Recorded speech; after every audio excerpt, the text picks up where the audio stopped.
Bafo Ajumandia. Prof, good morning. I hope you can hear my voice. Good morning. Good morning, and let me just say good morning to colleagues on the panel, Yes. whom I respect. I would like us to start with you. You've heard the speaker speak. Your thoughts on his stance and the position? You know, when I heard the speaker the first time on this matter, and this on a very light note, when I was a kid, around 3 years, 4 years, whenever I did something that impressed my mother, he said, "Come, let me carry on my back," to show his deep appreciation for whatever I have done. And when I heard the speaker articulate this view, I felt the same way, that if it were possible, carry him on my back. I think this is the most sustained statement to be made on the issue of conflict of interest that has really eaten deep in our governance structure. Look, interestingly, just 3 days ago, watching the proceedings of the vetting of the judges, for one of them, I think the deputy chair of that committee, appointments committee, apparently is also the chairman of the board of the GRA, Ghana Revenue Authority. So when an issue was raised about filing tax, this individual came into a place. It was only later I understood that, in fact, he is the chairman of the board, presiding over this committee, and on the issue of filing tax, as chairman of the board, being there to demand it. That's another illustration. But to come back to Speaker Agden's statement, I think he has demonstrated something that all of us should be proud of. We are in this country, and parliamentarians do preside over board of state institutions. And as the speaker, the legislator is charged with exercising oversight over these institutions. How can they do their work in the legislative fashion? So just my initial comment, I think Speaker Patton has opened us up with the most vivid illustration what conflict of interest is. And I'm even surprised that at this time, as he said, as a speaker, they wanted to make to chair a board. I mean, this beats me, you see. So I think this gives the opportunity for us all to seriously debate this issue and seek to decouple the legislature from the executive in all ways, including this provision in the Constitution that requires the President to appoint majority of the ministers for parliament. To decouple that so that the legislature can exercise its oversight responsibilities in a more sincere and honest. So, Prof, you were talking about the GRA board. It's chaired by Honorable George Ricketts-Hagan, who is on the committee you referred to. It also has the Minister of Trade, who is also an MP. And it has Honorable Ladi Ayamba, also an MP, and Francis Xavier Sosu, also an MP. And so you believe that these people should not be there. They should just do their legislative work whilst people manage institutions like this so that they can answer to them, right? Okay. Now, let me just bring in, Naneje Bafwewa. Naneje Bafwewa. So the Constitution allows members of Parliament to be ministers. So someone would argue, if they are allowed to be ministers, what would be the problem if they serve on boards of some of these agencies? So good morning to your cherished listeners and my fellow panelists. I think that when you look at it from that perspective, it may well seem to be, you may then think that there's nothing wrong with it, especially when there's no express provision of the Constitution that outlaws it. However, you need to look at the philosophy behind certain provisions of the Constitution. to have a better appreciation of the issues we are talking about. You see, it's very difficult that a member of parliament is a member of a board or the chairperson of a board. The effect is different, right? It may well seem that it's similar, especially because, and even less, the impact or the negative effect is less as compared to a minister, because being a board member is a non-executive position. And, for that matter, being a board chair, you are not involved in the day-to-day administration or running of the business. And so there may be nothing wrong with it. More so, when you look at most of the state-owned agencies, the law governing them, it empowers the president to appoint without a restriction as to where he may appoint from, apart from the ex-officio positions, which are expressly provided from. So you might think that there's nothing wrong. But I think that it is not right, in my humble view. Because if you are a member of parliament, then you come down to chair a state-owned agency. When issues pertaining to that agency comes to parliament, which plays an oversight over these agencies, in terms of answering to it, there will be a problem. Because you need to be candid. You need to be very candid in your disclosures. And when you are there, there might be some constraints. And so to avoid all that, that is why I agree with the Speaker that there should be clear boundaries between Parliament and the state corporations. When we talk about conflict of interest, mostly people look at it from the perspective of personal interest. They don't look at it as anything that is likely to hamper, candor in dealing with the affairs of state. Anything that puts you in a manner which would not make you perform your duty in honesty, in diligence, right, might raise issues of conflict of interest, in my humble view. And so we need to begin to take a critical look at some of these things. So, Nana Bafwewa, if our laws, for instance, say, and a lot of the corporations, their acts would indicate a deputy minister or, a representative from the ministry not below the rank of, say, that some actually would say deputy minister or minister. Now, the deputy minister or minister is actually a member of parliament. If a deputy minister or minister who is a member of parliament can serve on these boards, why not a member of parliament? Is the problem then not the law itself? Because here you talked about no laws, but actually you can see some of the laws or establishing these corporations indicate membership of the board, which sometimes include deputy ministers or ministers. That is why I made reference to ex-officio members, which is that an express provision that says that the board, a member of the board should come from a particular ministry or organization, right? And so you are not there in your personal capacity. You are there in the capacity, a representative capacity. You understand? Now, it's fundamentally wrong. It's fundamentally wrong, and we need to look at it. Until the law is revised, it may seem right.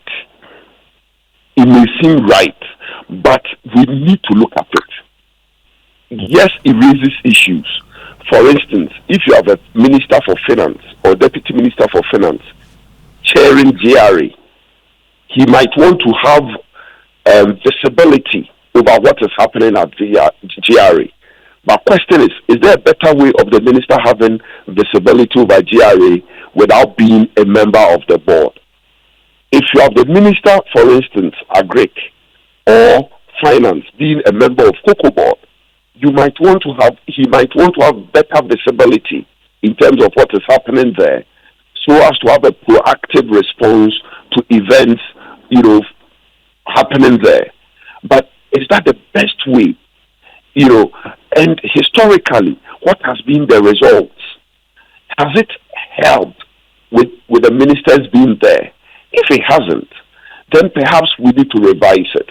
Because sometimes it is also not about, very respectfully, concepts, right? It's also about results, what is prudent. And so we need to weigh the two and see if it has helped. If it hasn't helped, then it might be a good opportunity for us to revise this whole thing. But Nana, I look at Article 98 of the Constitution that says 98.2. A member of Parliament shall not hold any office of profit or emolument, whether private or public, and either directly or indirectly, unless permitted to do so by the Speaker acting on the recommendation of a committee of Parliament on grounds that holding that office will not prejudice the work of the Member of Parliament and no conflict of interest arises or would arise as a result of the member holding that office. In effect, the power lies with the Speaker, isn't it? No. So, first and foremost, you need to establish whether being on a board is a position of profit. Being on a board is not a position of profit. You're only given allowance. And so it's not like you are earning salary. And so it might not count as a position of profit where you earn salary or profit from being there. Secondly, you are right. The power lies to the Speaker. And so you apply to the Speaker for permission to serve on a board. You go for a hearing and you defend it. Then the Speaker, there will be a recommendation to the Speaker to approve it or not. But you see, the law, assuming, even makes it permissive that you can serve on boards. We are looking at it from the perspective of, what prevails currently. Is it the right thing to do? That is the analysis that's the subject on the table for analysis. When you take it to account what has happened in this country since 1993, has it served us right? But quickly, just by way of clarification, because the provision says profit or emolument, and emolument would entail fees. Directors are giving some fees. You say it's allowance, but that could be seen as emolument, isn't it? So in that case, that whole thing where you talk about, yes, we're right that the power lies with the Speaker, shouldn't that in itself enable the Speaker to now say, going forward, we're not going to do this again, and that solves the problem? And that is what the Speaker was talking about in the interview just played, that he has challenges with that. And so going forward, we are going to see how he's going to act. Let me bring in, Professor Bafo-Agyeman-Duah in at this point. And Professor Bafo-Agyeman-Duah, this, practice has been going on for a very long time. And at the root of it, actually, many of the times we've talked about 1979, between 1979 to 1981, when the budget of the government was thrown out, and so we had a belief that we actually should bring in, members of Parliament also as ministers. But doesn't this in itself, while you're patting the Speaker on the back, let's look at the broad picture. Isn't this a deliberate attempt by the executive to actually co-opt the members of Parliament who are supposed to be the check on the executive into the executive, and as a result deny them the much needed accountability from the executive? In fact, this is something mind when I heard the Speaker's revelations about being co-opted or attempts to co-opt him to become to be part of the executive. And when you look at critically, it could be part of this larger class approach to governance. Larger class, political class, dominating completely. Look, the point you made about the 79 incident, looking back in retrospect, I think it was a tragic mistake. The fact that the Parliament was able to throw the budget out, for me, was an indication of the strength of that institution in governance. But you see, usually the leaders, our political leaders, want to have the easy way in all things that they do. So let's bring them in. And as Nana Bafo just said, if you ask yourself, has it helped for 32 years? Because if it had helped, then we can't be having state institutions year after year incurring debts. We can't have the poor performance that we have on the part of these institutions, despite the fact that ministers or their reps are represented on these boards. So I don't see anything beneficial for their membership of the boards. I think we should focus on how effectively the legislature is able to exercise that principal responsibility of oversight. I think some of these things happening in our governance, the corruption, I can't say like collusion, because look, take the cocoa board for instance. Now we are hearing the billions of cedis or dollars that they owe. Was the Minister of Agriculture or his rep? I think it's simple. The board can meet without them. Their reports can be requested by a minister, or they can even pose questions to the minister to clarify matters that concern them. So rather than having them sitting there and become part and parcel of their decision making, I think Speaker Bagdale has clearly articulated this problem. I heard you or somebody saying the speaker going forward he can do something. This is the constitutional matter. Yeah, but I mean, talking about a constitutional matter, and that's where the problem is, because we have enacted laws that actually went to Parliament, laws some of which were passed when Alban Sumana Kingsford Bagbing was Member of Parliament, and these laws went to Parliament. So we've passed these laws, turning around to say that shouldn't happen when you have a law that clearly says that certain ministers should be on boards, and these same ministers, unfortunately, our constitution allows them to be ministers. Professor Bafo Ajimendia. Well, that's why we are saying the Constitutional Review Committees, this is a critical issue, especially now that the Speaker has come public on this. It should be one of the key issues they should resolve, the committee. I said earlier that it's in our best interest for effective governance, decoupling the legislature completely from the executive.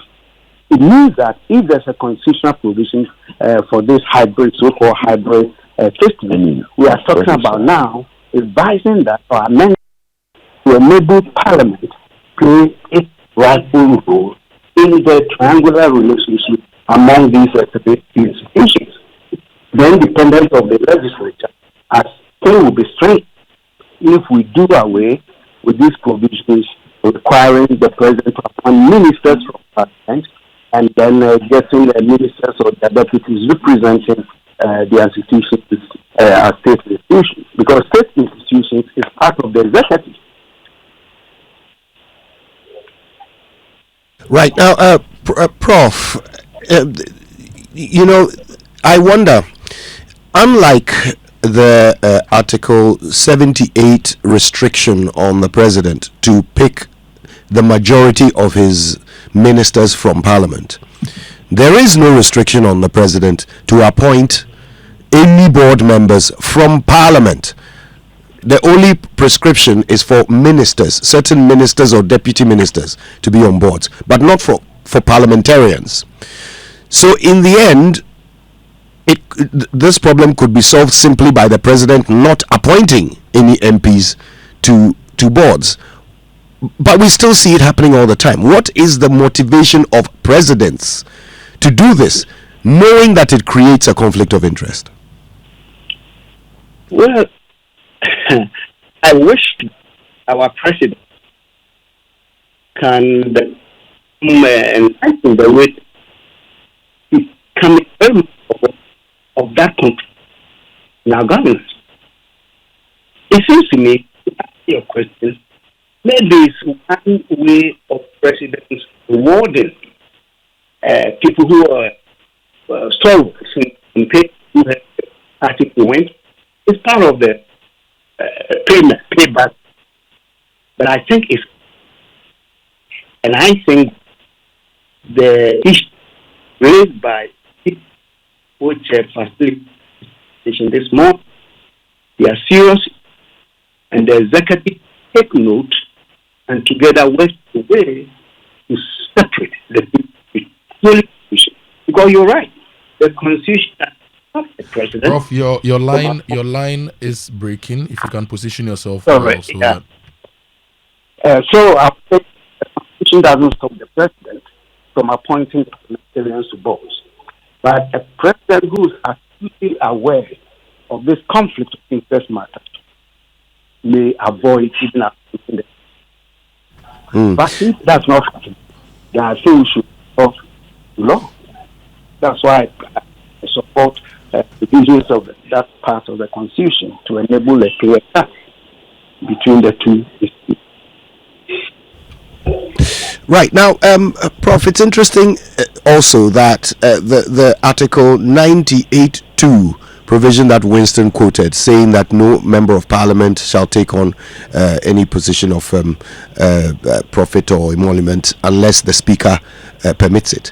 Interestingly, 78 also has a subclause that says the same thing for ministers. So the speaker is the one who even determines whether a minister can take on a position of emolument.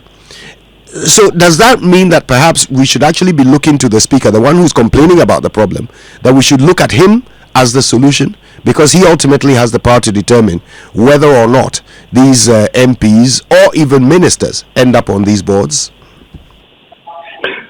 I'm not clear if the speaker has that specific authority. If he has, then it will be the easiest way to solve the problem. So he himself has realized the pure contradiction of the issue. So in that matter, I can expect that he can lead the charge. And even if he's not giving specific authority, I think coming out publicly and so strongly and so clearly on this matter, he should begin to advocate to attract the interest of the executive in this matter, and hopefully together submit to the Constitutional Review Committee. You know, if the Constitution has to be inside, then the is in amendments or changing that laws. That's where the key point, you see. So, as I say that, I'm not clear that having that tool to stop this. But if he has, then in fact he has started it and he must pursue it vigorously. Let's welcome Professor Kofi Abochi to the conversation. Prof, good morning. Welcome to the Super Morning Show. Good morning. I suppose at this point we can start looking at how to fix this obvious problem with our governance. Now, many people suggest that the simple cure for a conflict of interest is to declare it. Would that work in this case? I don't think so, because we need to look at the practicality of it. When you look at Article 78.2, Article 78.3, and then you come to look at Article 98.2, it may well seem that the Constitution put in place safeguards to ensure that in practice there is no conflict of interest. Given the power to the Speaker for cases of the executive and the legislature. Hello. Hello, can you hear me? Yes. hello. Bafo, we can hear you. Prof, we can hear you as well. Okay. Nana J. Bafo is speaking. Once he lands, Prof, you can take over. Okay. So these are safeguards, right, which the Constitution has put in place, in fact, in the hands of the Speaker, to judge in the case of a minister under Article 78.3, whether any other office he wants to hold apart from holding ministerial office is likely to conflict or constrain the performance of his duties as a minister. So the Speaker, the power is in the hands of the Speaker, as you rightly put it. Equally, under Article 98.2, right, as regards the legislature. But in practice, okay, you may make a case, the Speaker may be swayed or persuaded to grant you all the necessary permissions for you to hold any other office apart from being a minister or a legislator. But my brother, the problem has to do with, and I'm going to be frank with you, if you've been a parliamentarian before and you have been on a board, you will begin to appreciate where the challenge is. Mostly because we are looking at things from partisan perspective. It so happens that if you are not careful, you might not see that there is something wrong. Because when the issue comes up, you are taking it from a partisan perspective. All right? You are not looking at it from, firstly, a nationalistic view and a practical view. And so you may think, what is wrong with being on a board? Yes, after all, he's just one person going to be on a board. What difference is he going to make? Right? Let him be there. There's nothing wrong. But if we're taking our duties as parliamentarians very seriously, we're performing them very seriously. For instance, governance assurance, various committees, taking on the state-owned agencies, being very prudent and probing in terms of how they perform their duties. If you are a member of parliament sitting on a board, nobody will tell you that it is wrong. It is wrong because you come to the house, answer to a committee in terms of happenings on your board, and then you come to your own colleagues, you sit before them, and then you have to answer in terms of happenings on the board. At that point, it will dawn on you that is it right that I continue to remain on the board? Because there might be liability, there is a responsibility.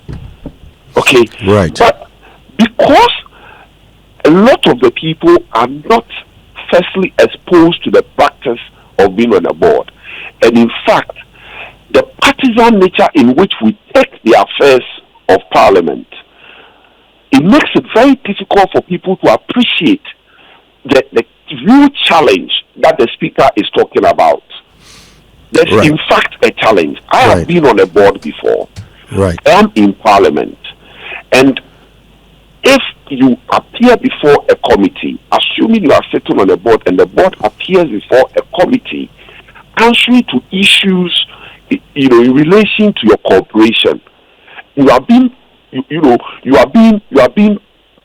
challenged or examined in terms of one decision or the other, and why you sitting on that board watched for that thing to happen. And you have to answer to your colleagues, and if you are doing that very seriously, my brother, a lot of things will change. Right. Let me give you an example. Right, I get that. No. Permit me to bring in Prof. Abuchi at this point. Prof, the question is still about conflict and how to cure it. And I'm interested in this because I know I've heard you speak on this before. Would this conflict be cured simply by declaration, if it's simply made known that, well, I happen to be a member of parliament? Would that cure the conflict created by putting them on a board of a state institution? The difficulty of conflict here cannot be cured by declaration, because one can only understand this if you understand the nuances of how things work. It's imperative for us to appreciate the fact that the difficulty is the collegiality, the way Parliament operates as a collegial institution, and the camaraderie that exists between members of Parliament. And so if my colleagues understand that I'm a member of a board, and the board has deliberated on things, and the outcome has become the subject of parliamentary oversight, and Parliament is intent on scrutinizing it and possibly recommending certain sanctions, my colleagues will appreciate the fact that I'm a member of the board, and any directive intended to collectively punish the members of the board is invariably going to affect me. Now, if that is the case, the members of Parliament will necessarily have the burden weighing on their minds the fact that they are going to indirectly penalize one of their own. So it is the camaraderie and the collegiate character of how Parliament operates that is what makes it problematic problematic or complicated if you simply want to rectify it by just asking the member declare his membership. The declaration of itself will not cure the fact that are going to invariably exercise some level of restraint in their judgment on whether or not to apply certain penalties to the persons involved. So declaration will not cure it. Look, Parliament fundamentally has two key functions. The first one being legislation, which we all know, but the second one is the oversight. And so if a key function of Parliament is compromised simply because you have members of Parliament who are supposed to play the oversight role, also being on the other side to be checked by the very entity which is supposed to check them, then you have a conundrum which is unacceptable. And that's exactly why a simple thing like this should not be contemplated or accepted to continue moving forward into the future. Where does the solution sit? Is it with the Speaker, who can simply refuse every application to be on a board? Or is it with the President, who should not be appointing people from Parliament to boards anyway? It's important to appreciate, first of all, that the Speaker doesn't have a peremptory authority. The Speaker doesn't unilaterally make that decision. The Speaker decides that together with the collectivity of Parliament. So the relevant provisions actually say that the Speaker will have to take the decision by a parliamentary resolution. So, indeed, the Speaker plays an active role, and as you said, yes, the Speaker can, put his strong foot on the ground and ensure that thing like this doesn't continue. But it is Parliament that has to take that collective decision. As I said, it has to be by resolution. A decision whether or not to allow will have to be by resolution. And so, yes, the Speaker being the leader, being the administrative leader of the House, and it's imperative, it's instructive that the Speaker is the one who's complaining about this. I'm quite heartened about it, and my hope is that beyond the complaint, the Speaker is actually going to act strongly on this.